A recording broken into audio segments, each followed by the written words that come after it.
David, most known for his hit songs Romantic Homicide and Here With Me, has had one of the fastest and most impressive rises to fame in the past decade.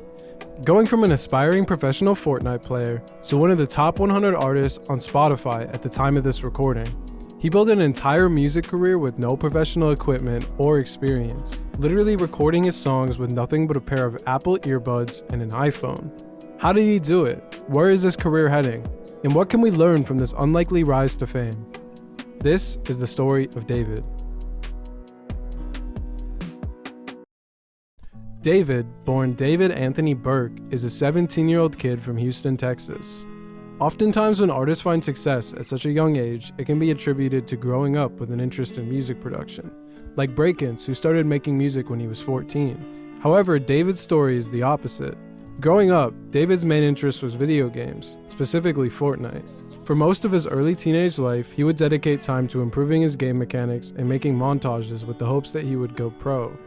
Known in the scene as Antonio, he would find a decent amount of support in the community, joining multiple different semi-pro and amateur teams and building his YouTube channel to over 50,000 subscribers. After years of practicing to go pro, it was apparent that he was losing interest in the game, often posting about his lack of enjoyment in the game.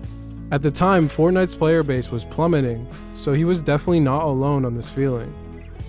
David would try to continue with this game, but his YouTube uploads would become less and less frequent over time until he announced that he was leaving his current team and later leaving his gaming dreams behind. However, as his interest in gaming was fading, he would soon find a growing love for music to take its place. He would often tweet about his love for indie music and bedroom pop artists like Clairo and Steve Lacy.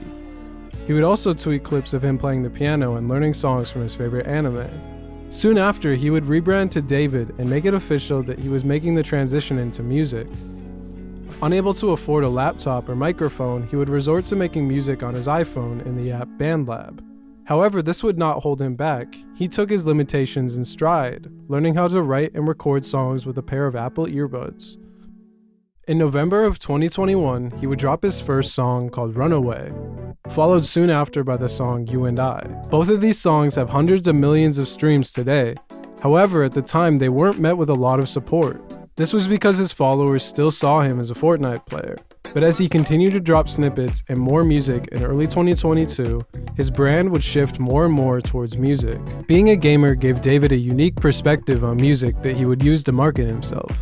Originally, he wanted to make music for gaming montages. Due to copyright laws, a lot of mainstream music can't be used for montages, so he made it a priority for his music to be copyright and royalty-free so that creators could use them for their own content. This would create a bridge between the community he built in gaming and the community he was building as a musician that would take him to the next level. His song You and I would start picking up traction due to the influx in montages using the song. Eventually, he would create his own montage, combining his top gaming clips with a snippet of one of his songs. This montage would find much success in the community, proving that he was on the right track. After months of repeating this strategy, major record labels would start to reach out, seeing the potential that he was building. Keep in mind, this was all before he had a hit song, but that hit song was right around the corner. On July 3rd, 2022, David released the first snippet of the song Romantic Homicide to his Twitter. This snippet was met with immediate admiration as his entire fan base started to rally around the release of the song. A couple weeks later, the song would be officially released and saw instant success far beyond anything he had seen prior. By the end of its first day out, the song had reached over 100,000 streams on Spotify. For such a young artist, this amount of success overnight is almost unheard of. Most artists on major labels can't even get this amount of love in the first day, let alone an independent artist that started making music like a couple months ago. In an industry where most hit songs are made in professional recording studios with millions of dollars of equipment, and in most cases entire teams of professional songwriters and producers, David stands as the odd man out. Romantic Homicide was recorded in his sister's closet using nothing but an iPhone and a pair of earbuds. However, this low-grade production lent itself well to the bedroom pop aesthetic and proved to be a hit among young music fans. As Fortnite creators started to use this song in their montages on TikTok, it created an organic trajectory to popularity on the app. The song started to spread like wildfire on TikTok, making Romantic Homicide his first breakout single. The stripped-down, emotional ballad struck a chord with the generation, earning millions of streams on Spotify in the first week. Later that month, the song would debut in the Billboard Hot 100. On September 11th, the official music video was released, directed by former Overcast member Tommy Killjoy. Later that year, he would sign with Interscope Records, who helped the song reach an even bigger mainstream audience. At the time of this recording, the song is at 500 million streams on Spotify and over 40 million views on the music video on YouTube.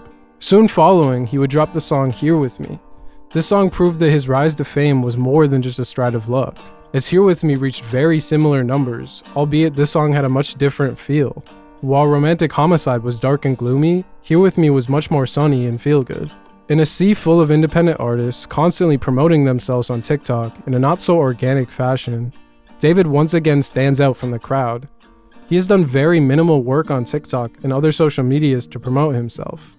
In an interview with Enemy, he talks about how his music promotes itself, and that the success of Romantic Homicide was completely organic, having hardly promoted it at all. This proves once again that authenticity is what attracts people the most. Releasing 2 more singles leading into this year, it is clear that this young artist has no intention of slowing down. However, even after all this success, his creative process has not changed. He said in an interview, "I'm pretty happy making music in the closet. It's not like, oh man, I've experienced the studio, now I've got to go there all the time. I have a studio when I'm in LA, and then when I'm at home, I have my phone." In my opinion, there's a lot to learn from David's rise to fame.